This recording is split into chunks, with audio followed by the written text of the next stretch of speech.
أعوذ بالله من الشيطان الرجيم بسم الله الرحمن الرحيم محترمو بس وخت بیخي چې کوم دی د مانځه ټیم دی نورې خبرې پکې نه ځای کېږي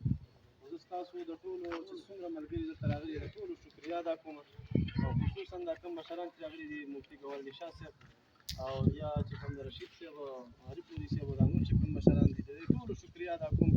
الله پاک دې د دوی په عمر کې په علم کې برکت واچوي بله خبره دا ده چې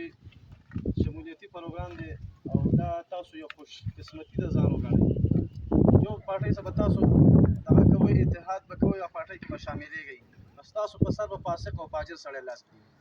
دا څومره د بدتمیزۍ خبره ده دا څومره ستاسو لپاره د الله نه د لرې کېدو خبره ده دا تاسو خوش قسمتي وګڼئ چې ستاسو په لاسونو باندې په سرونو باندې علما دا پاک لاسونه کېدي شیطو په مقابله کې دومره کلکه منډه ووهله